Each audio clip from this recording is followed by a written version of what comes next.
Olá a todos e todas, é um prazer estar aqui novamente. Nós que estamos nessa série de 5 lives, essa semana vamos tratar hoje mais uma vez o nosso tema central, que é a transição dos estudantes do 5º para o 6º ano do ensino fundamental. Meu nome é Maurício Pastor, eu estou aqui com a Emanuela Túlio, do Departamento de Educação Inclusiva. Nós falamos aqui do Núcleo de Cooperação Pedagógica com os municípios, essa ação integrada que nós estamos fazendo entre setores aqui da Secretaria de Estado de Educação, junto com as Secretarias Municipais de Educação, intermediados pelos núcleos regionais de educação. Nós tratamos a nossa primeira live, na segunda-feira, da nova função serepedagógica, aquela importante função, uma função nova no sistema SERE, que é o registro das informações a respeito da aprendizagem, a situação de aprendizagem das dificuldades de aprendizagem dos estudantes da rede municipal de ensino que estão no 5º ano, vão ingressar no 6º ano no próximo ano. Mas falávamos na segunda-feira sobre os estudantes que não são público da educação especial. Na terça-feira nós falamos sobre a avaliação da aprendizagem. E ontem nós falamos, na nossa live de ontem, dos estudantes que são público da educação especial. E novamente hoje nós vamos falar sobre esses estudantes, os estudantes público da educação especial. Porque no tema de hoje, o tema que é instrumentos de ação pedagógica, sala de recursos multifuncional, nós vamos poder ver que a Emanuela Túlio vai nos falar a respeito da importância que é saber dessas informações que vão ser registradas no sistema SERE, neste formato que a Emanuela vai falar e que já foi antecipado ontem pela Edne Glasser, que está do nosso lado aqui no chat, respondendo as questões que vão chegando junto com a Ana Morello, para que a gente possa entender como é importante ter essas informações registradas para o trabalho, então, no 6º ano. O propósito dessa articulação do ensino fundamental aqui entre as escolas municipais e as escolas estaduais. Então, nós vamos iniciar a nossa conversa de hoje, de mais ou menos 1 hora. A Emanuela vai passar aqui uma apresentação que já vai ficar disponível também, logo abaixo aí do vídeo. Vocês podem olhar na descrição do vídeo, tem lá a apresentação para baixar, daí vocês vão poder utilizar também as informações que estão aí. Vamos lá então, Emanuela. Boa tarde, um privilégio, darmos continuidade ao assunto, em nome do Departamento de Educação Inclusiva, de toda a equipe de profissionais que atua aqui na sede, em conjunto, fazendo essa parceria que é extremamente fundamental para a qualificação da ensinagem em nossas escolas e principalmente na garantia da continuidade do processo educacional do nosso estudante. Hoje a gente vai falar um pouquinho a respeito das salas de recurso multifuncional voltadas à deficiência intelectual, Eu sou Emanuela Túlio Wojcikowski, hoje à frente, junto com a equipe lá do departamento, falando um pouquinho, dessas questões referentes a reconhecer esse estudante, De que estudante nós estamos falando? E nada mais importante do que a gente resgatar nos instrumentos, e até para vocês terem ciência de qual é a continuidade que nós damos ao trabalho de vocês. Ana Morello falou muito bem a respeito de todas as etapas de ensino e a relação de importância, os sinalizadores que cada etapa traz em relação à aprendizagem do estudante.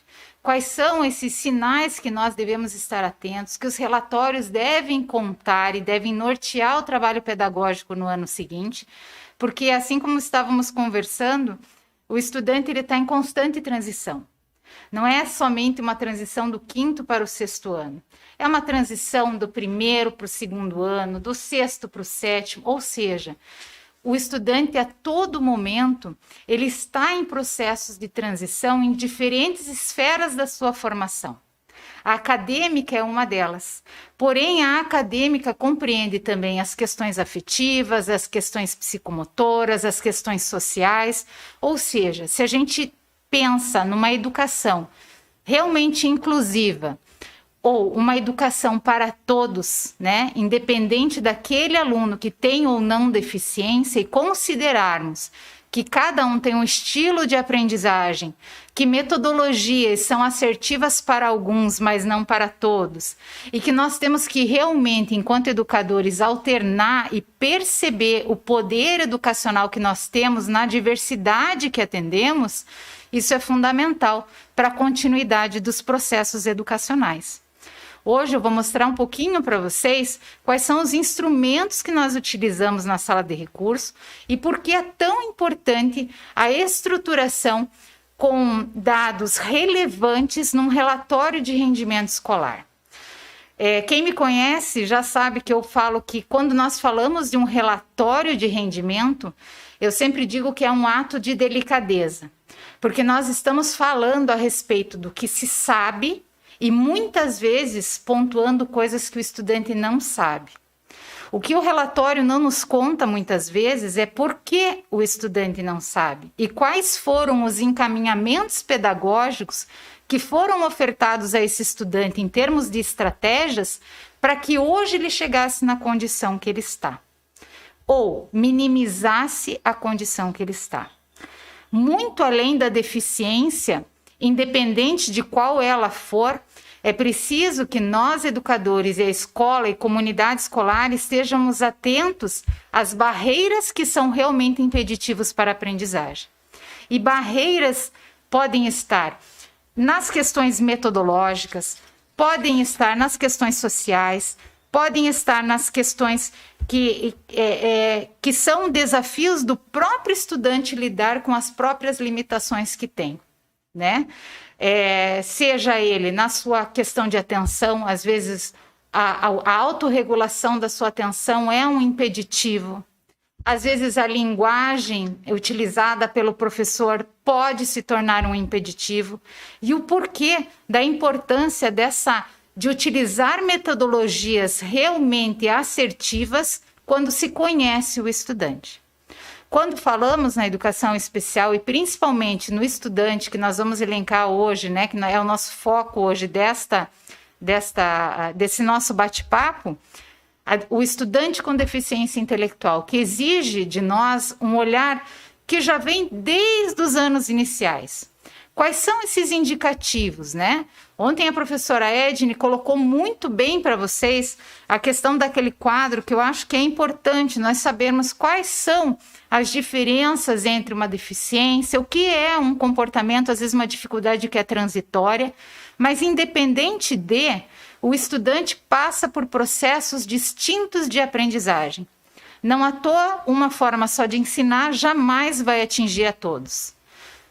O ideal seria uma atividade, uma escola onde a educação realmente fosse personalizada, dentro de cada potencial, revendo e pensando na forma de aprender, na forma como aquele estudante aprende melhor.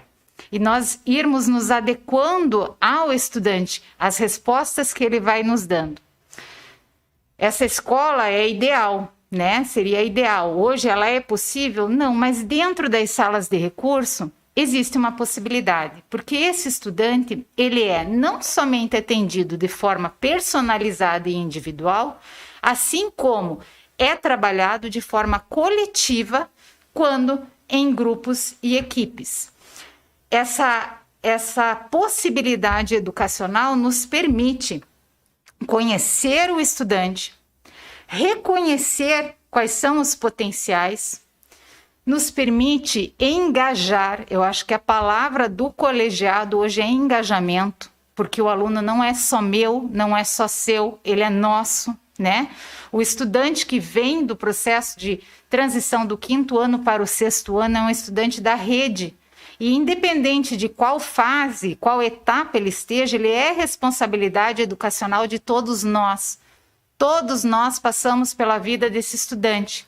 Qual foi o nosso engajamento? Qual foi o engajamento que nós propusemos ao colegiado em termos de uma adequação correta, em termos de uma flexibilização assertiva, que não se trata simplesmente da redução de exercícios ou facilitações de aprendizagem ou minimizar conhecimentos. né? Mas sim, valorizar o potencial que o estudante tem, considerar o seu potencial naquele momento, então ter clareza da sua relação pedagógica, o que ele pode hoje e quais são as barreiras que ele está enfrentando muitas vezes para superar esse ponto, essa fase em que ele se encontra. E nada mais é do que uma ação de acompanhamento coletivo.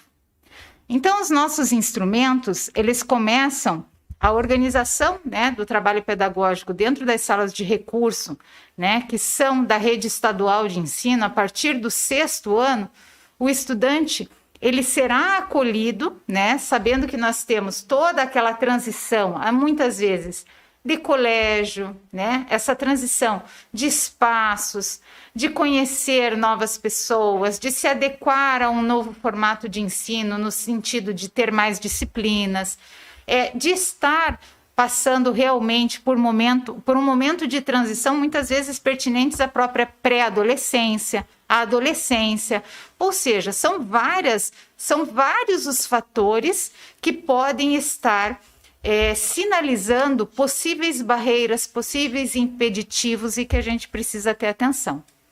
Na rede estadual de ensino, hoje nós contamos com 2 instrumentos fundamentais. O primeiro instrumento se chama relatório de rendimento escolar. Sempre falo, é um ato de delicadeza, né? É a história educacional do estudante contada e relatada através do seu olhar. Como anda o seu olhar? Por muitas vezes nós pegamos relatórios onde nos contam que o estudante não dá conta disso, não é alfabetizado, não dá conta da leitura, não dá conta da matemática, não dá conta disso, não dá conta daquilo.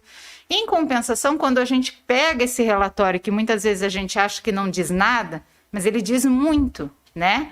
E nós que trabalhamos mais com a ferramenta da taxonomia de Bloom, a gente já consegue identificar que muitas vezes esse não é o indicador que nós precisamos para dar continuidade. Mas, quando dissemos, aquele aluno não compreendeu ainda um conceito, aquele aluno ainda não está alfabetizado, e nós passamos a rever a história educacional desse estudante, que é contada desde lá dos campos de experiência da educação infantil, que vem vindo para a etapa do ensino fundamental, onde a assimilação começa a ser o ponto-chave, né? Qual foi o processo desse estudante? Quais foram as metodologias que foram ou não assertivas? Muitas vezes, a questão impeditiva do estudante, quando não é intrinsecamente o fator biológico, está muitas vezes na metodologia, né? Não à toa, existem pesquisas que falam por que tem estudantes que quando sentem alguma dificuldade escolar, quando vão para aulas de reforço, que são personalizadas, aquele cliquezinho que o estudante precisa, eles acabam tendo um salto de aprendizagem significativo.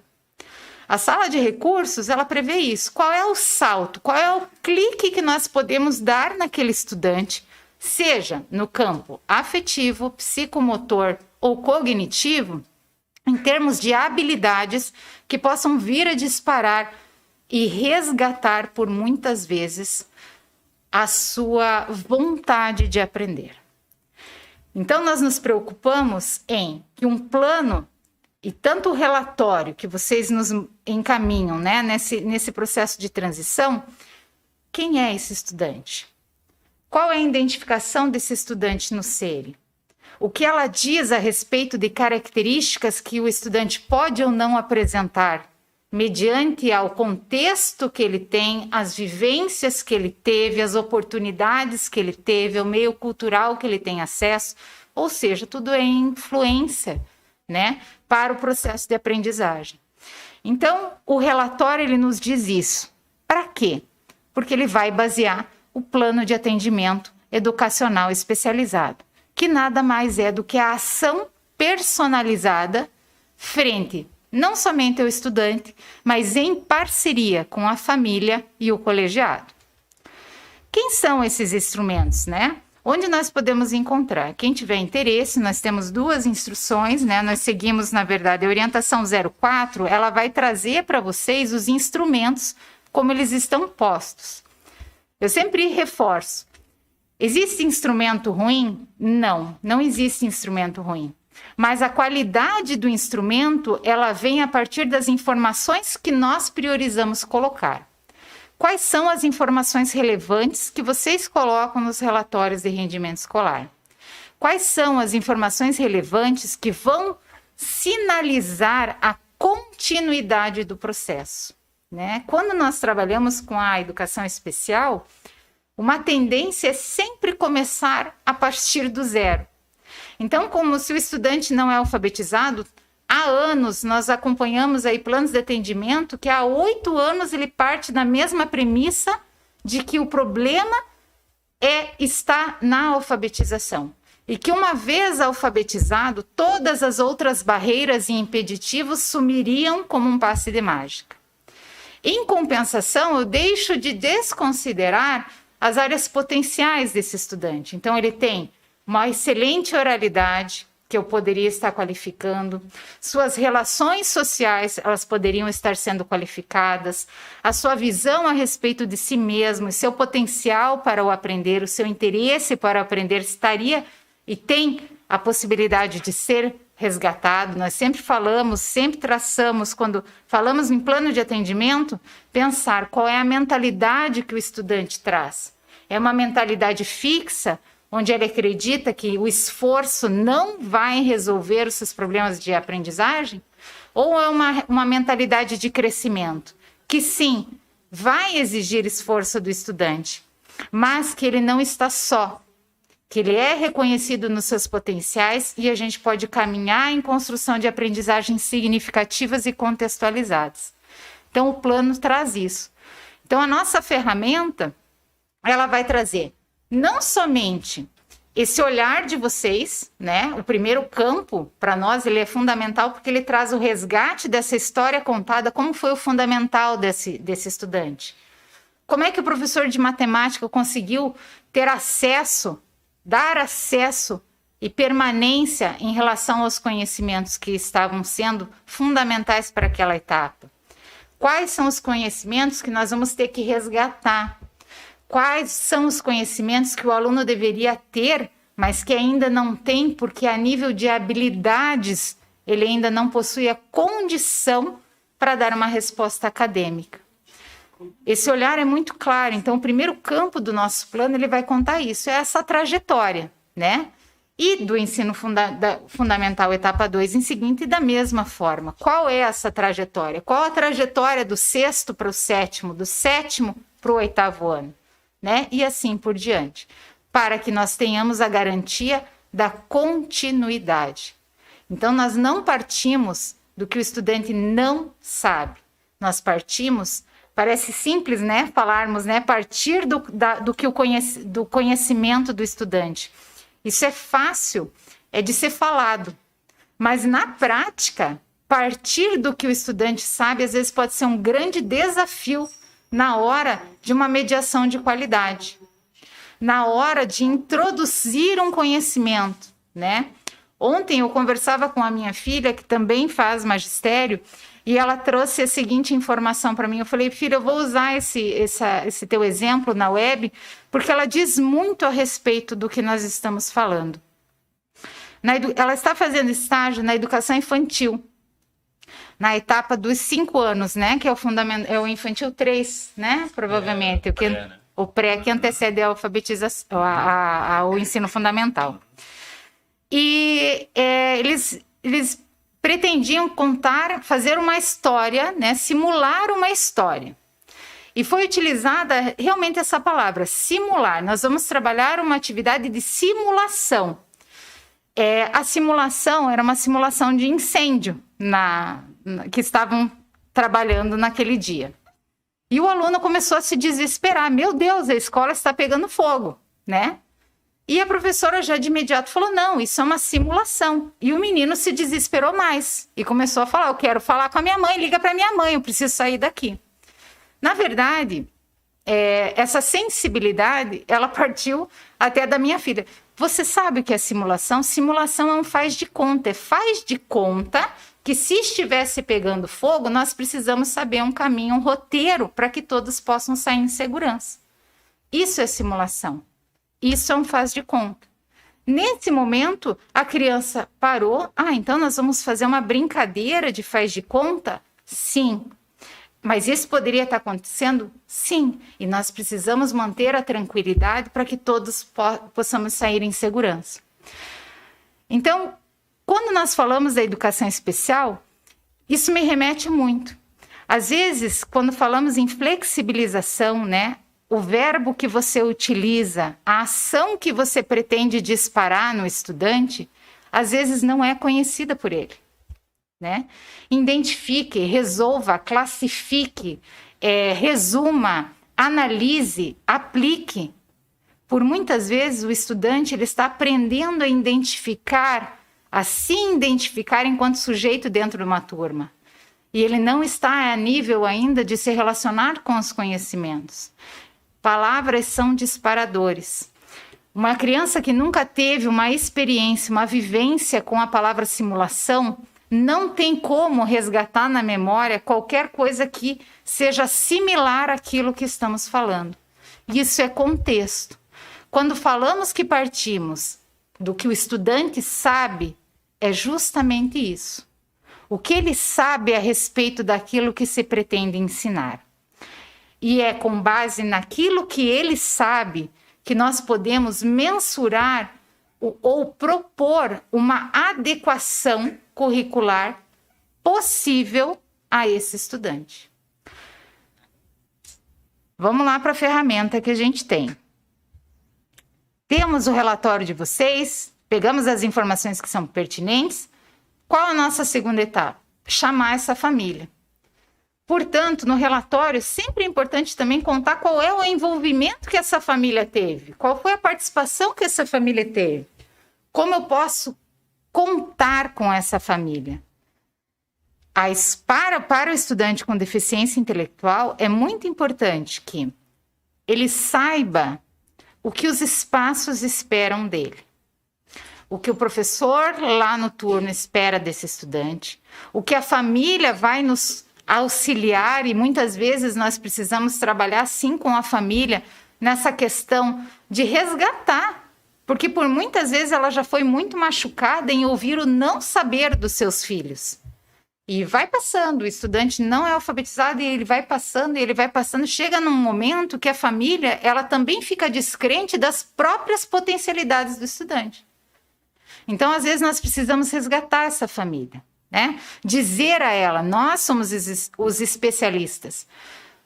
Qual é a sua tarefa perante esse estudante? Qual é, muitas vezes, o resgate de que é possível, sim, de que é possível ele fazer uma atividade flexibilizada dentro do contexto, respeitando a especificidade que ele apresenta. Então, o campo da família, ele é importante para nós. Essa relação de colaboração. E é importante porque também conta, no momento de transição de um ano para o outro, se podemos ou como e de que forma podemos contar com essa família para o desenvolvimento educacional desse estudante. Qual é o comprometimento? A gente sabe que tem estudantes que têm uma dificuldade tremenda de leitura. Por vezes, as nossas formas de ensinagem, ela prevê sempre uma atividade que seja lida, né?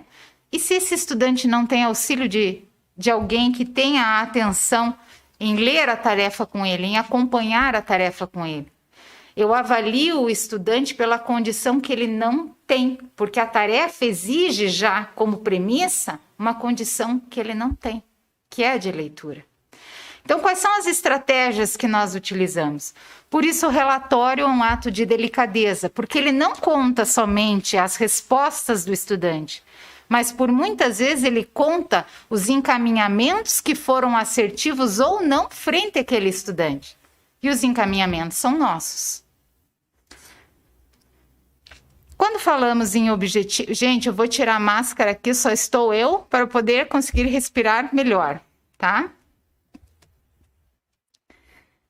Quando falamos em objetivos, né? Quais são os objetivos da sala de recurso? Objetivos é dar acesso, garantir a permanência daquele estudante, para que ele possa se sustentar naquele espaço escolar. Porque, afinal de contas, pessoal, ele faz parte daquela turma, ele faz parte daquele ambiente, ele não é um aluno isolado da sala de recurso, né? Os problemas relacionados à parte de conteúdo são pertencentes ao turno. A sala de recursos vai trabalhar quais são as habilidades que estão faltando para esse estudante, quais são os insights que nós podemos trabalhar com esse estudante para realmente ser o disparador dessa aprendizagem. Quais são as barreiras ou impeditivos que estão acontecendo em forma de atividades, em forma metodológica, né? Quais são essas questões que estão interferindo na capacidade dele se relacionar, dele colaborar, dele participar e dele acionar os saberes de acordo com as vivências que ele tem. A sala de recursos tem essa premissa de organizar essas informações à medida que vai estruturando os atendimentos com o estudante, conhecendo e declarando as suas formas de aprendizagem. Para quê? Para que no relatório nós possamos contar ao professor e ao colegiado que assumirá esse outro momento de passagem de ano, né? Em qual etapa esse estudante está, quais são os progressos, quais são as ferramentas que são úteis para acionar o conhecimento daquele estudante, quais são as metodologias mais assertivas para aquele estudante, em que momentos a mediação do professor é fundamental, mas em que momentos a participação e a colaboração de um colega na orientação de uma atividade também são essenciais. Quando falamos em soluções personalizadas, nós pensamos que todos os problemas acadêmicos eles estão simplesmente esperando aquele insight. Às vezes a dificuldade é tão acentuada, a questão biológica é tão acentuada, que habilidades elas são muito mais importantes de serem desenvolvidas do que a relação com o próprio conteúdo. Esses dias, uma professora nos perguntou, né?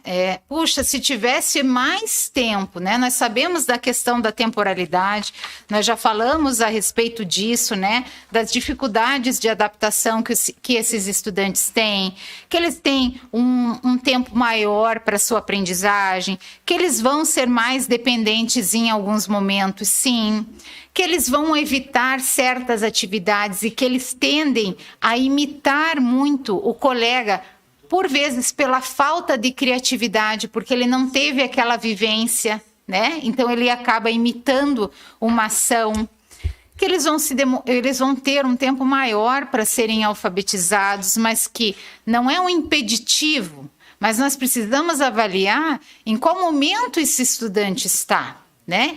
Quais atividades podem desenvolver e despertar a alfabetização sem que para isso eu precise infantilizar, eu alfabetizar como se eu estivesse lá na educação infantil, dando atividades infantilizadas, né? Nós sabemos que esse estudante vai ter a dificuldade, muitas vezes, de se interrelacionar até pela própria divergência de ideias, pela questão da maturidade, né? Por que é tão difícil, às vezes, ele fazer parte dos grupos, né? Quais são as questões emocionais que podem estar sendo impeditivos para a construção da sua aprendizagem? Ou seja, o ensinar é muito complexo, né? Ensinar não é para qualquer um. Interagir com uma vida, formar um estudante, que nós estamos falando que hoje a escola não tem somente o dever acadêmico, mas as escolas hoje prepararem esse estudante para o mundo, nós estamos falando com aquele de maior potencial ao menor potencial. E todos precisam de atenção às suas potencialidades, para que a gente possa desenvolver realmente pessoas integrais. Bem, Olha lá, vou mostrar para vocês algumas das ferramentas pedagógicas que nós utilizamos na hora da elaboração desse plano, né? Existem algumas webs já disponíveis no canal do professor. Como eu sempre digo, né? Aquele que se propõe a ensinar não deve deixar nunca a chama apagar, aquela chama da vontade de saber. Tudo é bom para todos? Não. Mas muitas ferramentas são indicativos que podem te auxiliar no start que você precisa com aquele estudante. O que nós percebemos hoje que tem qualificado muito o trabalho e auxiliado o professor nas salas de recurso multifuncional, principalmente frente ao estudante com a deficiência intelectual, é o uso da ferramenta da taxonomia de Bloom. A taxonomia de Bloom é uma hierarquia de habilidades, sejam elas psicomotoras, sejam elas no âmbito emocional, no âmbito afetivo. E quando nós falamos, achei muito importante ontem quando a Edne coloca que é a questão da afetividade, né? A afetividade, para a taxonomia, não é simplesmente o estudante criar um vínculo com o professor, gostar do colégio, se relacionar bem com os colegas, mas é a afetividade que ele tem de lidar com ele mesmo. Lidar, muitas vezes, com seus desafios de aprendizagem, lidar com o seu não saber, lidar, muitas vezes, com a sua incapacidade. Como é que ele está lidando com todas essas informações? Né? Um estudante, muitas vezes, se relaciona bem, mas quando nós colocamos ele frente a uma atividade que dispara os seus não saberes, ele tem uma resposta psicomotora incoerente, muitas vezes. O que isso está querendo nos dizer? O que o comportamento nos diz sobre a recepção da tarefa e que nos conta sobre a cognição, sobre a aprendizagem. Então, isso tem nos ajudado muito no sentido de, na hora desse ato de delicadeza, de realmente registrar o processo educacional do estudante, de contarmos quem é esse estudante, é colocarmos ele em que degrau ele está. Em que degrau? Olha lá, às vezes no domínio psicomotor, nós percebemos aquele estudante que toda hora está chamando o professor lá no turno de matrícula. Toda hora ele precisa de uma verbalização positiva dizendo, você é por aí, tá certo, isso que você pensou é dessa forma. Por que esse estudante tem a necessidade desse acompanhamento ainda? Por que alguns estudantes já estão em outros processos de mecanização? Então, você dá uma atividade para ele e o exercício, e quanto mais ele exercita aquele exercício de matemática, mais hábil ele se torna. Porque a fase desse treino dos saberes para ele é fundamental. Mas não quer dizer que para outro esta mesma atividade tem este mesmo desempenho, tem esse mesmo disparador. Quais são os disparadores? Quando falamos em flexibilização, quando falamos em relação a considerar a fase do estudante, a habilidade que ele possui, isso nos auxilia bastante. Qual é outra referência? Sala de recursos, ela trabalha relacionado ao turno. Qual que é o nosso instrumento? O CREP. Conhecer o currículo é fundamental. Conhecer realmente o currículo, né? O currículo, ele não traz para nós somente uma relação de conteúdos e temáticas que tem que ser previstos durante um determinado tempo, mas ele nos conta quais são as habilidades que antecedem aquele conhecimento. Então, por muitas vezes a gente lê, né, um objetivo: perceber, responder, entender, aplicar e analisar tabelas matemáticas, gráficos matemáticos. Toda a parte psicomotora ela vem sendo desenvolvida desde o nascimento. Toda a parte afetiva, como ele se relaciona com as coisas que ele aprende, como ele se relaciona quando ele tem respostas positivas frente às suas tentativas e como ele demonstra a sua insatisfação às respostas negativas. Todo momento é um momento de aprendizagem. Toda atividade dispara uma ação motora, uma ação afetiva e uma ação cognitiva. Quando o estudante está em resposta a uma atividade, pare para observar. Nós, na sala de recursos, temos esse privilégio, porque por muitas vezes estamos em atendimento com um cronograma com um estudante. Nós percebemos quais são as barreiras para aquele estudante frente àquele conteúdo. E às vezes, pessoal, não é o conteúdo. Às vezes é a estratégia, é a ferramenta que a gente tem para verificar. Né? Comecei a contar para vocês e acabei não terminando. Uma professora falando de fração. Poxa, se ele tivesse mais tempo, né? Se tivesse mais um trimestre e eu pudesse ficar na fração, talvez ele entendesse. Ele conseguiria resolver o problema de fração na folha. E daí eu digo para vocês, quando nós falamos em adequação, naquele caso em específico, a adequação proposta no plano de atendimento para aquele estudante e que foi dividido com o colegiado era que aquele estudante tivesse condições de aplicar conhecimentos a respeito de fração. Ok. Aplicar um conhecimento não necessariamente se dá na resolução de um exercício escrito.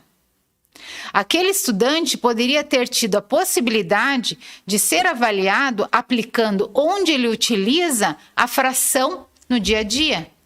Porque por várias vezes aquele estudante poderia ter mostrado a você, professor, que embora ele não tivesse a condição motora ainda e a habilidade cognitiva para entender às vezes a multiplicação ou a divisão que faziam parte ali do exercício, mas isso não era um impeditivo para ele saber que quando ele estava comendo uma pizza com a família, houve o processo de fração, houve a divisão e, de certa forma, eles conseguiram resolver um problema. Ou seja, a avaliação dizia respeito a o que ele entendeu e consegue aplicar sobre fração no contexto onde ele estiver ou puramente na avaliação escrita que era igual para todos. Por isso, os estudantes têm, sim, desempenhos diferentes. Nós temos excelentes estudantes que têm uma oralidade na hora de fazer uma explanação, de contar o que sabem a respeito daquilo que pesquisaram, têm um desempenho muito maior e melhor, porque o seu potencial está ali, do que muitas vezes quando ele é colocado para escrever um texto. E por que nós não trabalharmos essas duas possibilidades? Utilizando para elas o mesmo olhar, o mesmo peso, porque ao final nós precisamos que esse conhecimento seja utilizado nas relações que ele vai ter no mundo, para além da escola, na escola e para além da escola. Quando a gente adapta um material, um recurso, uma caneta, né, que o estudante tem a dificuldade de segurar, o que nós estamos? Nós estamos arranjando ferramentas de facilitação do seu processo de aprendizagem. Se quisermos realmente resgatar algumas mentalidades, nós vamos precisar realmente potencializar esse estudante e contar a ele o que ele sabe, o que ele já deu conta, que mesmo tendo algumas limitações, ele também teve inúmeras superações. E os relatórios, eles devem contar isso, não somente ao professor, mas ao colegiado, à família e ao estudante. Olha as ações de feedback. Né? Quando faço um plano personalizado a você e não conto a você o que eu espero de você. Como que nós desenvolvemos e relacionamos as questões de engajamento se nós não compartilhamos o que esperamos do outro? Como que nós vamos avaliar o engajamento do estudante se nós não compartilharmos com o colegiado quais são as ações e objetivos coletivos que temos frente à sua aprendizagem? Tudo isso é muito importante. Então, para quem tiver curiosidade, os verbos, nós usamos a escadaria da taxonomia e eles vêm com um aparato de verbos. Verbos são ações e vocês vão encontrar ações nos currículos, né? Nada mais são do que utilizar aquele conteúdo em determinada ação pelo mundo, nas suas vivências, nas suas relações. Outra tabela que nós utilizamos como suporte é mentalidade fixa e mentalidade de crescimento, porque nós queremos construir uma mentalidade do estudante e da melhor forma. Então, como que ele reage aos desafios? É um estudante que evita os desafios? É um estudante que aceita os desafios? Quando ele tem um obstáculo, nós sabemos que hoje uma das maiores competências que a BNCC traz é realmente lidar com os desafios, né? E os desafios, eles começam na fase escolar desde muito cedo. São os desafios de espaço, os desafios de escuta, de fala, de quem sabe, quem não sabe. O tempo todo eles estão sendo desafiados. Como eles estão lidando com esses desafios hoje? Às vezes, esses detalhes são importantes, né? Às vezes, o estudante que apresenta uma mentalidade fixa, se você vem com essa relação de trazer a afetividade e fazer com que ele reconheça em si as suas limitações, mas que ele seja capaz de lidar com elas, talvez seja o grande link para o seu processo de aprendizagem acontecer. Então, como que ele lida com o seu esforço e como ele enxerga o seu esforço? Tem estudantes que nós conversamos e que por muitas vezes contam, eu desisti, porque eu me esforço, eu tento e eu não consigo, né? Mas ele não consegue neste momento. E às vezes não conseguir, pessoal, vai fazer parte da vida acadêmica e da vida até o final da vida daquele estudante, porque se trata de uma questão neurobiológica. Independe da nossa ensinagem. Mas existem outras relações de aprendizagem que ele mostra potencial e que não podem ser deixadas de lado por conta daquilo que nós consideramos único na aprendizagem. Como que ele lida com o seu acerto, como ele se sente quando ele acerta, mas como ele se sente e como ele lida com a emoção quando ele vê os outros acertando e ele não. Como ele lida com os próprios resultados. Então, são questões assim que valem a pena a gente pensar e vale a pena relatar no relatório de rendimento escolar, porque isso diz muito a respeito das características que esse estudante traz.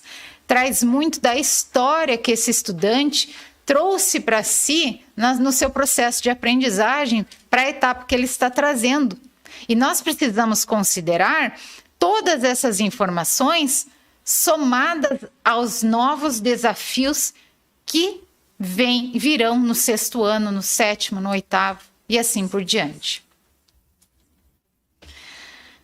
Então, o que nada mais é, né? Os relatórios, para nós, eles têm 2 campos distintos e isso vai acontecer de acordo com a organização da escola. Então, ele pode ser semestral, ele pode ser bimestral, ele pode ser trimestral, ele acompanha a organização da escola. A sala de recursos acompanha a organização da escola. Por quê?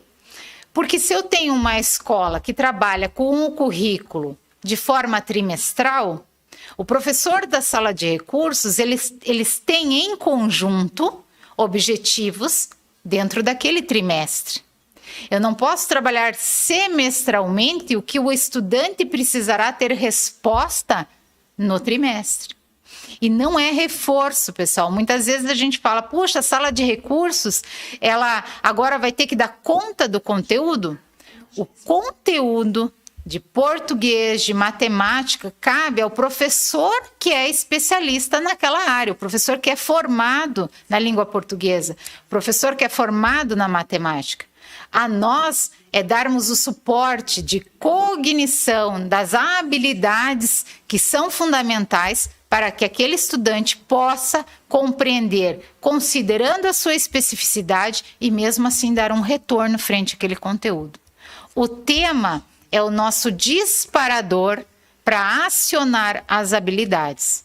Quando nós acionamos as habilidades na sala de recurso, utilizando a temática que ele vê em sala de aula, as possibilidades de fazer conexões aumentam, porque aquele conteúdo, aquele contexto que muitas vezes o professor da sala de recursos trabalhou intensivamente para que ele fizesse a construção de uma vivência, fizesse a relação de um dicionário, muitas vezes, que vai dizer, contando imagens, que que auxiliem aquele estudante a fazer a conexão mais rápida possível com aquela temática que ele vai rever lá no turno de matrícula. É trabalhar como um vetor, dar acesso àquele estudante, dar condições e fazer com que o estudante aprenda que, para ele, esta é uma forma assertiva dele ter autonomia. Aprender a utilizar os recursos para que ele possa dar continuidade e acessar os seus recursos enquanto aprendizagem. É fundamental. Aprendizagem sem autonomia, ela não é aprendizagem. Porque ela se depende de um terceiro para acioná-la, nunca nós vamos estar preparando esse estudante para não estar conosco.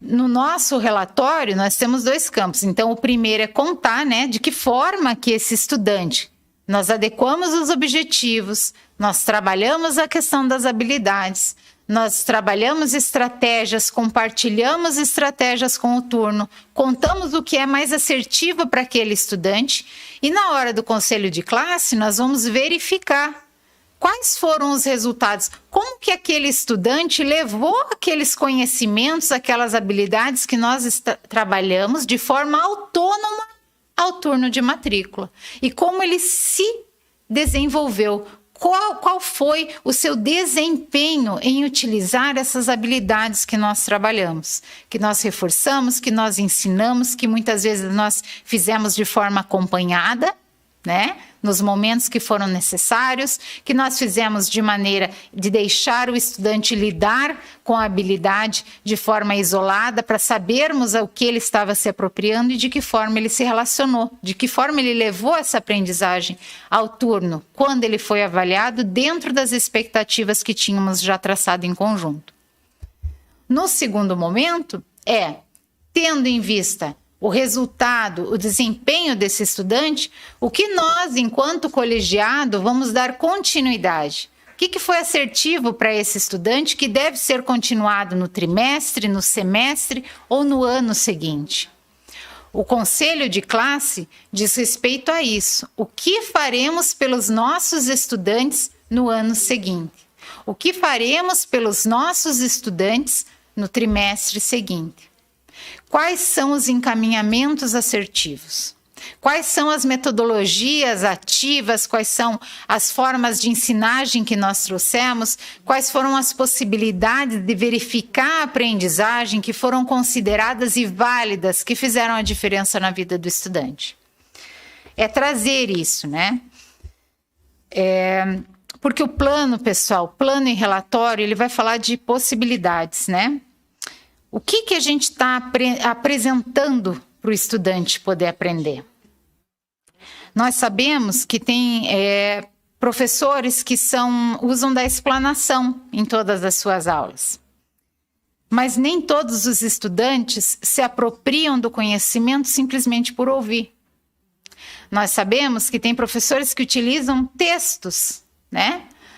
Nem todo o estudante tem o domínio da leitura e a correta interpretação do texto, então logo eles não terão o mesmo empenho e nem o desempenho em relação às atividades.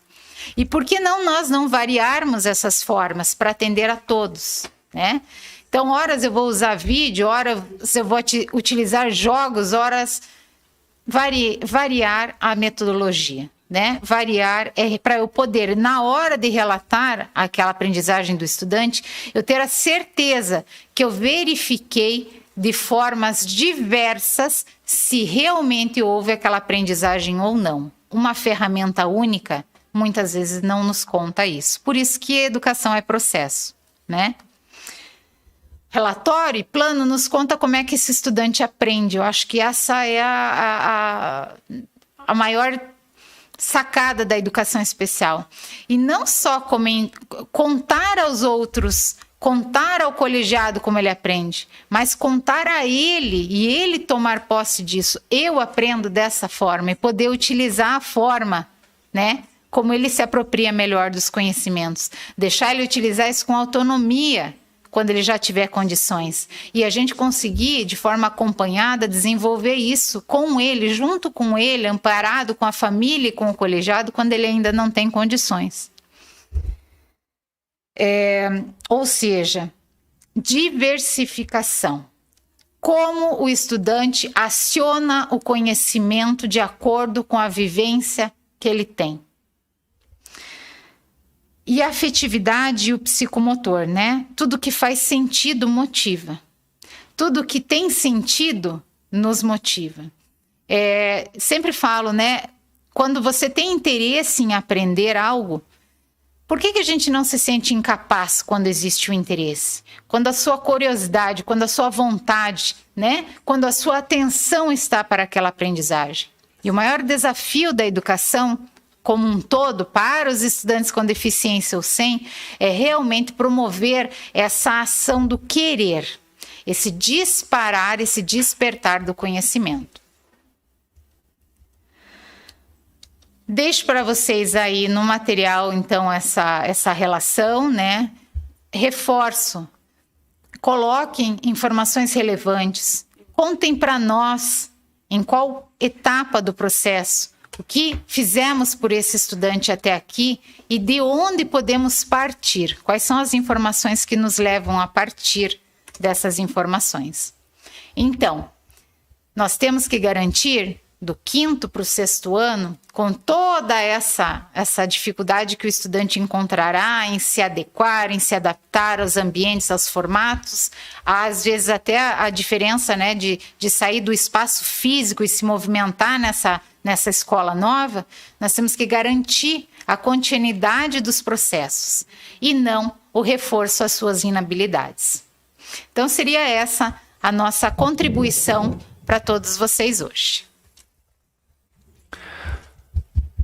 Nós gostaríamos de agradecer mais uma vez, Emanuela Túlio, do Departamento de Educação Inclusiva, aqui da sede, por estar conosco nesse trabalho de articulação para que o estudante tenha mais sucesso, seja o estudante que é público da educação especial, seja o estudante que não é público da educação especial, mas que todos necessitam da atenção da escola, dos professores, claro, das famílias, de toda a sociedade, mas aqui nós estamos com foco nesses processos de transição. Como a Emanuela lembrou bem, não é um processo de transição específico apenas do 5º para o 6º ano. Aqui o nosso foco é esse, mas há várias transições. A Emanuela lembrou muito bem, tem transição de um ano para o outro, transição entre as etapas da educação básica.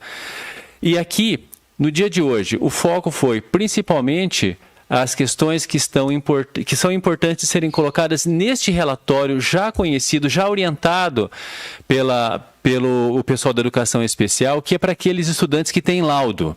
Amanhã, na próxima live, na 5ª live da nossa série, nós vamos falar de novo sobre relatórios para inserção no sistema SERI, mas vamos falar dos relatórios para aqueles estudantes que não são público da educação especial, são os estudantes, portanto, que não têm laudo e são aqueles relatórios que vão registrar as dificuldades de aprendizagem dos estudantes, até que ponto eles avançaram nas suas aprendizagens e deverão ser inseridos na nova função SERI pedagógico. Então, amanhã, na live de amanhã, das 14 horas, nós vamos falar sobre essa especificidade, completando essa série de 5 lives dessa semana que fala da transição do 5º para o 6º ano. Então, nós gostaríamos mais uma vez de agradecer a presença de todos e todas que estiveram aqui conosco, a Edne Klasser e a Ana Moelo que estiveram ali no chat respondendo as questões que forem aparecendo. Lembrar, como a Emanuela já falou, que esta apresentação está na descrição do vídeo para vocês baixarem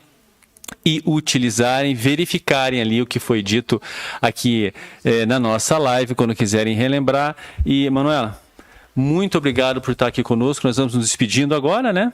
E nos encontraremos mais uma vez na live de amanhã. E o departamento se coloca à disposição para qualquer dúvida que vocês tenham, né, a respeito do material ou qualquer dúvida que diga respeito à inclusão desse estudante.